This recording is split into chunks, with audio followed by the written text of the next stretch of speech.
war against Iraq. Is that exactly? Because they never know what Saddam Hussein will do, and Saddam Hussein was busy building his offensive weapons and chemical weapons that he used against Iran anyway in that 1988 he had war. already done that.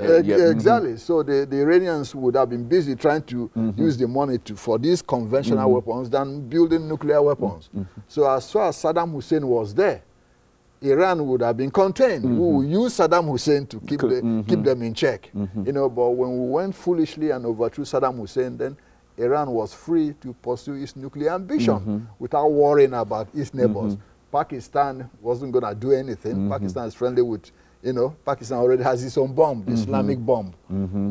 Afghanistan is in chaos. They don't have nothing to do. They won't even do nothing to Iran. The other, neighbors, Soviet Azerbaijan, former Soviet, the same. There are shares over there. So you see, Iran is let loose.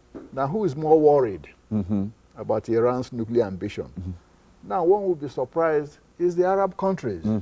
It's the Arab countries. It's not the Israelis. Okay. Though Israelis are worried because of what Ahmadinejad has been saying. And, in all likelihood, they might attack Iran. But the Arab countries are more worried. About Iran having a nuclear weapon. Because from time immemorial, the Arabs have been fighting with the Persians. You had during the war between Iran and Iraq, Saddam called that war the Qadisiyah.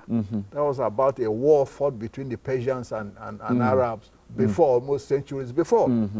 So countries like Egypt, Jordan, Saudi Arabia, Kuwait, Bahrain, Oman, all of them are worried about Iran having the nuclear weapon because the Iranians might use it as an intimidating this thing against the Arab countries. Wouldn't this be a good Arab core to use, for the West to use, in terms of trying to work with these individuals, individual countries, to keep Iran from moving farther toward a nuclear weapon? Would that be a good method of trying to check Iran now? Well, yes, but then those Arab countries don't have the wherewithal militarily on their own, so that's the problem. But the fear is this: if Iran obtains this nuclear weapon, as it's trying to do now, in all likelihood, Egypt will move.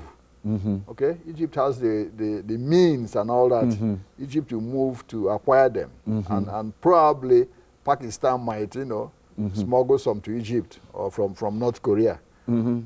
Saudi Arabia, with all the money it has, can have some. Saudi Arabia financed Pakistan's nuclear weapons, so they might acquire one themselves. So what you have is a proliferation of nuclear weapons in the whole of the nuclear in the Middle East, which will be a threat to Israel. Israel as well as to one another. As well as to one another. Okay, and that's what most of the European countries and the United States do not want to see happen. See, now Israel might on its own act against Iran. Now we don't have good intelligence on the ground in Iran, but the Israelis do, because during the Shah's regime, Israel had an embassy in Tehran, and the Shah was on good terms with the Israelis. The Israeli secret police, the Mossad, and the Iranian secret police, the Savak, had good relationship. They cooperated with each other, exchanged information to keep an eye on the Arab countries, okay? Because Israel was in conflict with the Arab countries. And the Iranians at the same time are not in good terms with most of the Arab countries either. So the Savak and Mossad were cooperating. So when the Shah was overthrown, some of those Mossad agents were still in Iran. We've got 2 minutes. So they know what's happening. We've got 2 minutes, Dr. Madu. What should be our policy now? I mean, what can we do? I mean, as a policy, the Western countries. Well, A will be sanctions. But, as experience has shown, sanctions don't do much but punish the regular, ordinary person on the street. The big shots will eat well, and they can smuggle what they want continuously. We want we're asking the Russians and the Chinese to assist because, in putting strong sanctions and stopping the supply of some nuclear materials to Iran. But then you have the economic factor. China wants all that oil and gas from Iran to develop its economy.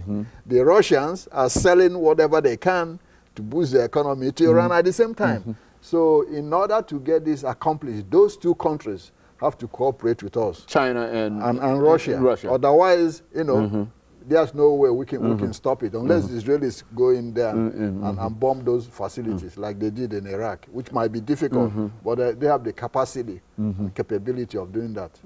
And so in a real sense, we're sort of in a real hole in reference to Iran in terms of it developing its own nuclear weapon. We have very little leeway in terms of controlling that. That's correct. And that's, like I said, that's why we should not have overthrown Saddam Hussein to begin with. We would have had at least, you know, somebody around there to use